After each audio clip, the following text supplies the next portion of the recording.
As of right now, Warren Buffett is the fourth most richest person in the whole wide world. His current net worth is $90 billion. That's a lot. And over the past few weeks, I've been listening to hours and hours worth of Warren Buffett interviews just to extract every single golden nugget that I could and just give it to you guys all in today's video, condensed into this short video. Warren is 89 years old, and if you guys want to save 89 years worth of hardship, troubles and discoveries, you gotta watch these videos because I've learned so many valuable tips from just listening to Warren Buffett talk, and you guys gotta listen to these because these are amazing things that you could apply to your business right now.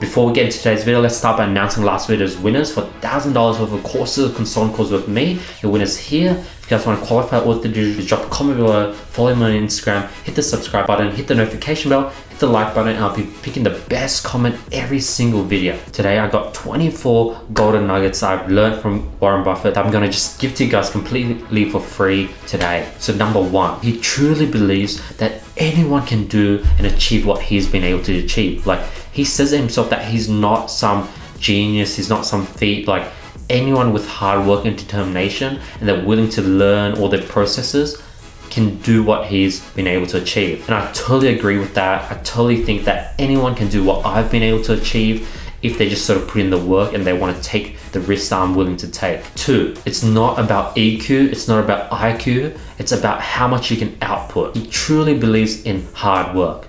Most people are born with a 400 horsepower engine, but they can only output 150 horsepower. Whereas there's those who are born with 200 horsepower engines within themselves and they output 200 horsepower worth of energy. Hard work over talent. Three, if you want to become a better version of yourself, what he recommends, you want to look at the person that you look up to most.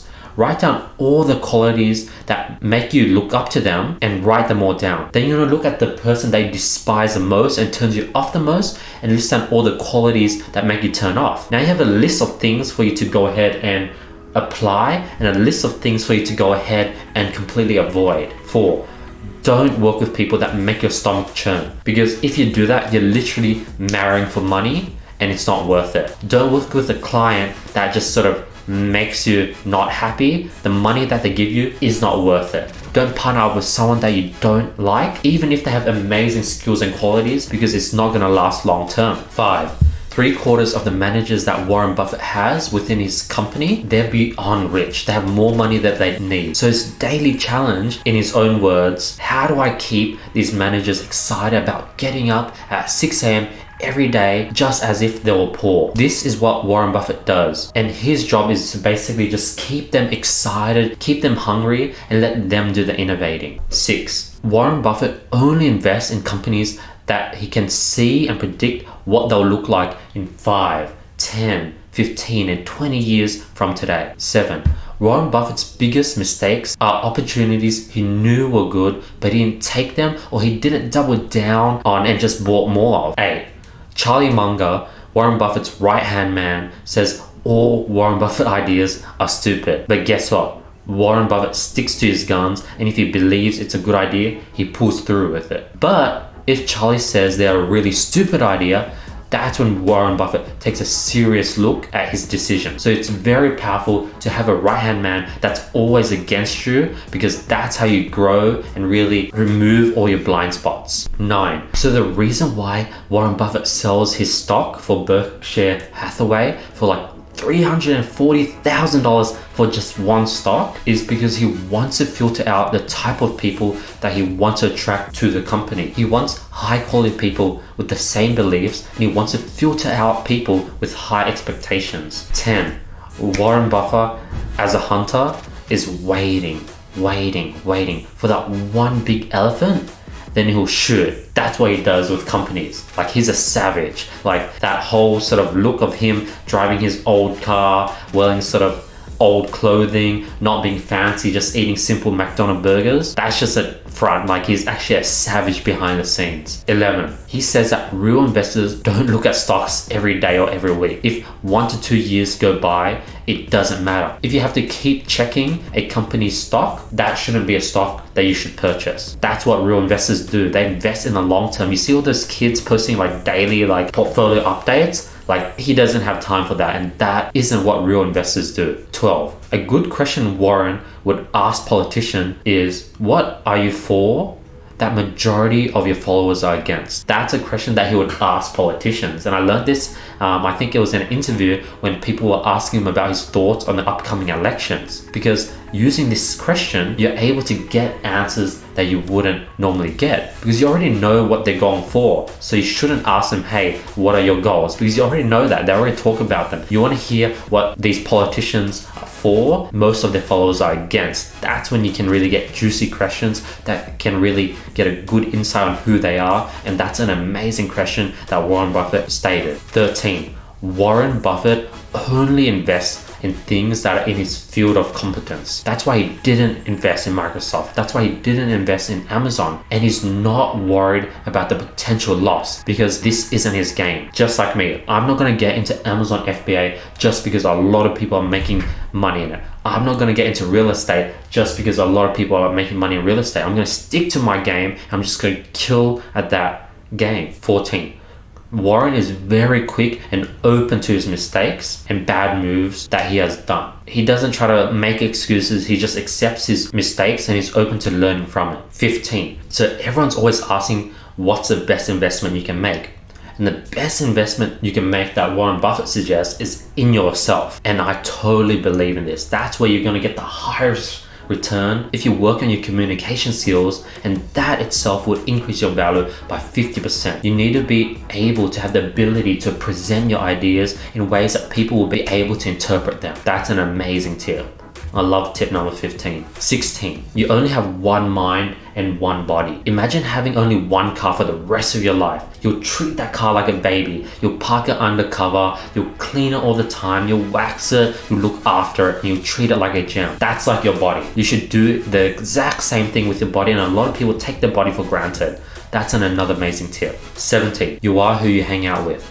Only aim to hang out with people who are more successful than you. Choose wisely who you look up to and emulate, and also pick a partner very carefully, and also pick a spouse, a wife that is better than you. That's a pretty interesting tip. 18, this is pretty controversial. Warren says that if he could save an extra year just by eating greens and vegetables, he would not do it. He would stick to his current diet and eat burgers, have smoothies, because he wouldn't mind giving up that extra year anyways, because that last year of your life would probably be shit, and being able to give up that extra year, but in return to be able to happily eat burgers every day, that's a trade-off he's willing to make. 19, a lot of people ask, how do you know how much to buy, at what price, what quantity? Like, how do you know? Like, when it comes to stocks, like how much money you should put into a company? Warren Buffett's answer is he'll buy as much as he can at the calculated price until the price goes over. So as long as the stock's price is under what he's calculated, he's going to just keep buying continuously, non-stop, because he knows he's going to get a return, which is very, very smart. Basically, Warren's always ready, waiting at the gun, and he's going to sink as much money as he needs to. That's sort of how he prevents not doubling down when he needed to. 20, Warren is very good with people.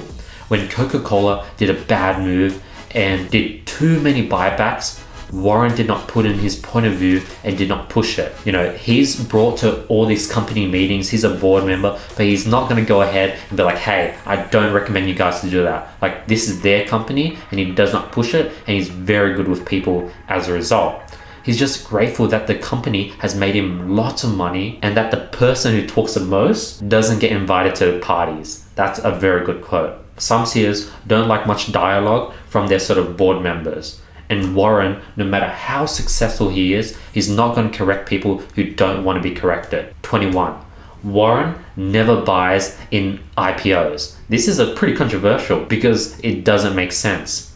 Why invest something that has thousands of eyes on it when you can invest into something that only have hundreds of eyes in it? And this sort of makes sense. Like IPOs, everyone's looking at it, Everyone wants to buy it and it's just highly competitive. Why do you want to go into a competitive market? And that's an amazing tip I learned from Warren. 22. Warren does not negotiate. He has built this reputation, and as a result, he saves lots of time. He would send a company his offer. They know he doesn't negotiate, so they only have the option to say yes or no. And Warren is probably very calculated when he knows his sort of highest offer, and that's what he's only going to accept. So he really comes from a position of authority with this reputation he's built for himself. 23. When Warren buys stock, he plans to hold it for 10 to 20 years plus. 24. Warren pays all his top employees based on commission and compensation. He pays them based on how well they perform, and that's the correct incentive-based model they can really grow a company with. The more money they bring to the company, the more money they'll earn. It just makes sense. And that's 24 crazy golden nuggets that I've been able to collect from listening to hours and hours of Warren Buffett interviews. Hope you guys enjoyed this video, and yeah, hopefully you guys were able to get a lot from this video. It took a lot of time to put this together, and yeah, question of the day: do you currently invest in any stocks? Drop in the comments below. I know I don't talk much about stocks, but on here, if any one of my viewers are in stocks. Other than that, all I ask is for a simple like, hit the subscribe button. That's all I ask for. And I just want to say thank you so much for putting your time and effort into watching my daily videos. And I just want to say thank you. Hope you guys have an amazing day and a week, and I'll see you guys tomorrow with more value. Peace.